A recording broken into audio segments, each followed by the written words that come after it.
We are talking the movie Clown Motel, also known as Clown Motel Spirits Arise. This one is written and directed by Joseph Kelly. Very low budget kind of haunted movie, I suppose, to a certain degree, obviously involving clowns. So what's the story? So we get a bit of a prologue basically showing that this kind of literally a hotel run by all these kind of loads of clowns for some reason was basically burnt down with all the clowns in it because these clowns have had some gold. It's a really weird and random intro, to be honest with you, and I'm not quite sure what it's obviously going to take place in the past, but we just look like that. I don't know why there is a hotel just populated by clowns, and there's a little bit of dialogue making it sound like there's some sort of protected group or something, but whatever. And I don't know why all these clowns have got these little gold nuggets, but you know, who knows. Anyway, so that's the setup. These kind of like thieves burn down the clowns in hope of getting the gold, I suppose. But cut to modern times, and we actually have two separate groups of people.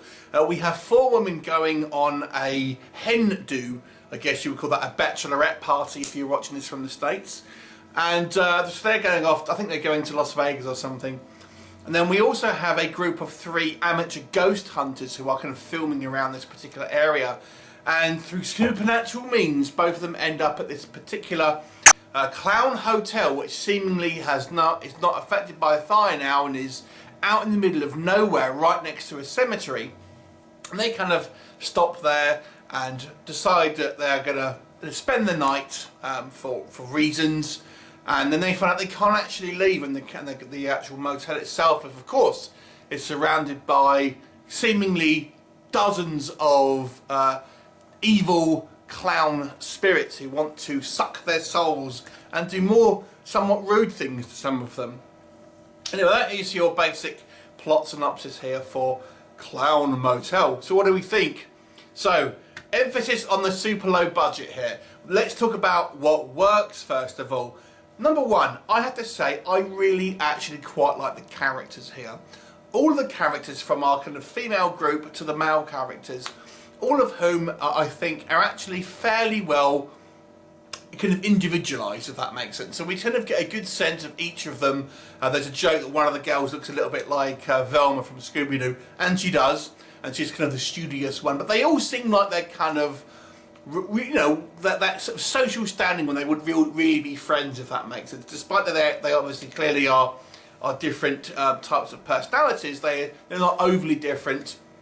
Then it doesn't seem a bit stretched to believe that they're really friends. Same with the guys as well. They're all kind of like these three stoners who are doing these kind of ghost videos, and it literally does seem like they are really actually stoners doing a ghost video, I will say. But the characters are actually quite fun. I've got to say, I think the initial, after the kind of the intro as well, the initial setup is actually quite strong. We have these kind of two different people who seemingly can't get out of the way of this kind of clown motel, end up having this stay there, and it's all kind of done out with all these kind of like these small clown dolls, etc. It looks pretty spooky. The actual setup I've got to say is pretty strong. And then these opening, well, not really, these kind of like this first part of this movie, I actually got to say, I think on a technical side of things, I think like the camera work are quite strong, the lighting, etc. On a technical level, I thought that part of the movie was actually pretty strong. And there's some kind of like some OTT kind of violence here. I've got to say there is a reasonable amount of sexual violence here, to the point where it's obviously somewhat uncomfortable for certain viewers, I would say. Whilst you don't see much on screen, obviously the implied sexual violence is somewhat disturbing to a certain degree. We also have kind of a whole host of different clowns that are all there, so there's kind of a variety in our kind of antagonists. So what doesn't work? Well, like I said, this is a very, very low budget film, and I think the aesthetic it kind of wears a little thin. So we have a few of attempts at visual effects here, video effects, and they're obviously on the lower side, but they are kept to a minimum. But I've got to say, these clowns really are meant to be spirits, but they just look like guys in clown costumes. There's nothing really too supernatural about them. and therefore they just seem a little odd. And I've got to say, the whole setup of this movie, if you include the kind of the intro bit, it's just an odd setup.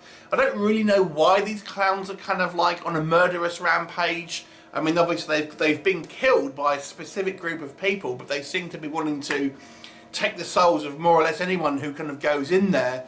And who hasn't really, these people are all innocent. They haven't disrespected the place. They've not stolen anything like that. So it strikes me. I felt I needed a little bit more about their kind of like the story there, about why the setup. I think should have been a bit better, or at least have a little bit more to do with kind of the bulk of the storyline here. And I've got to say, I don't think the clowns really seemed all that clownish, if that makes sense. They're more or less people with kind of like white face paint on, and don't really seem to go too OTT with the kind of the clown aesthetic, really. There's even a couple there that look like kind of like more like cyber goth types, if that makes sense.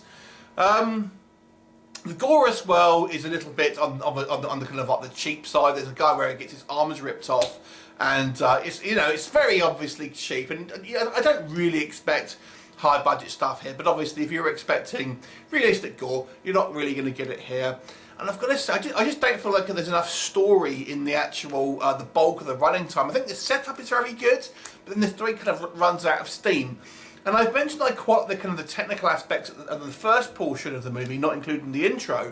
But I've got to say there are elements here, particularly in kind of the latter 2/3 of this movie, where it's just kind of like some quite poor camera angle and kind of like shaky camera that doesn't need to be shaky cam and stuff like that. And it just kind of adds to the kind of like the very low budget feel to it. What I felt that maybe the first kind of like, of 10 to, well, after the 10-minute mark, probably to the next 30 minutes, was actually fairly well shot, and that was a quality setup. But it just doesn't really, I don't think it does anything with it after that. So overall, I've got to say, this was a weaker movie for me. I'm not huge like clown, like, oh my god, I'm not afraid of clowns, or they don't kind of like scare me in the way that they do, obviously, some people. But nonetheless, I feel this doesn't do a particularly good job. I mean, it's just a throwaway kind of B-movie killer clown film, but there's better, to be honest. And this one is not scary, not particularly gory. There are a few funny lines in it, I would say that. There are there's a couple of good jokes here, although obviously, not all the way through the film. I'll give this one a 4 out of 10. Have you seen it? What did you think of it? Leave me a comment, and I shall look forward to seeing you next time. Bye for now.